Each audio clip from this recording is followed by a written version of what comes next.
Marc Pellissier. Bonjour Bertrand. Vous êtes le président de la FNOT Île-de-France. Avec vous, j'aimerais qu'on fasse un état des lieux des différentes lignes de TZN en service ou en travaux. Alors pour ce qui est des lignes en service, c'est assez simple, il n'y en a qu'une, hein, c'est celle-ci, là où on se trouve, à bord du TZN1, qui sera d'ailleurs en correspondance à la gare de Corbeil-Essonnes avec le TZN4. Très clairement, cette ligne, elle a trouvé son public. Oui, tout à fait. C'est enfin une ligne banlieue-banlieue, avec une certaine fiabilité, des fréquences élevées. Et c'est ça qu'il faudrait essayer de faire sur les autres lignes TZN. C'est ce type de transport qui peut faire abandonner le tout-voiture en banlieue. Alors à la base, il devait y avoir 5 à 6 lignes qui auraient dû être ouvertes en 2020. C'était la promesse à l'époque de Jean-Paul Huchon. On vient de le voir, il n'y en a qu'une qui a été mise en service. Pourquoi il y a tant d'inertie, tant de retard dans tous ces travaux, dans ces chantiers?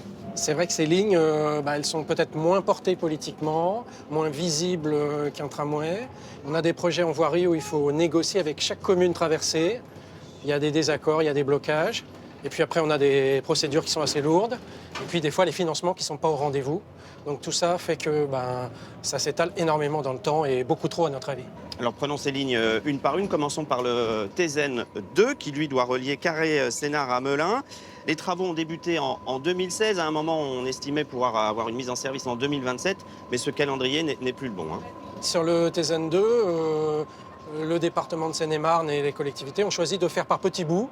Donc il y a des bouts qui sont faits, il y a des bouts qui sont en cours, mais il faudra attendre vraiment 2030 pour avoir la ligne complète. Il faudra quand même beaucoup patienter.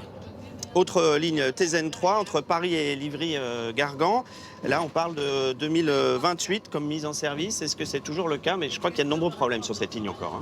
Oui, TZN3, c'est vraiment le flou parce qu'aujourd'hui, pour nous, le projet il est bloqué. Le département de la Seine-Saint-Denis veut de meilleurs aménagements cyclables, ça peut se comprendre. Mais aujourd'hui, on nous parle d'une nouvelle enquête publique, on nous parle d'opposition de certains maires. Donc finalement, on n'a plus de calendrier, on est très inquiet. Venons-en désormais au TZN5, le dernier de la liste, qui doit relier la bibliothèque François Mitterrand à Choisy-le-Roi. Là, l'horizon, c'est 2025, donc on se dit que c'est la prochaine ligne qui va être mise en service. Mais là non plus, il n'y a pas vraiment de certitude. Oui, le TZN5, une partie des travaux sont faits sur Ivry, mais Vitry et Choisy, il n'y a rien de fait. Donc 2025, on n'y croit plus. Peut-être 26 ou 27. On attend qu'Île-de-France Mobilité donne un calendrier définitif. Avec une autre incertitude, c'est la livraison des bus biarticulés de Van Hool, ceux du TZN4 qu'on a découvert il y a quelques instants dans le reportage, qui doivent être aussi livrés pour cette ligne numéro 5. Et voilà, l'entreprise est en difficulté financière. Il y a beaucoup de questions. Oui, puisque ces bus biarticulés, il faut qu'ils soient livrés, mais un peu plus tard pour le TZN5. Et donc, dans quel état sera l'entreprise Van Hool? Pourra-t-elle honorer son contrat? Aujourd'hui, on n'a pas de réponse claire.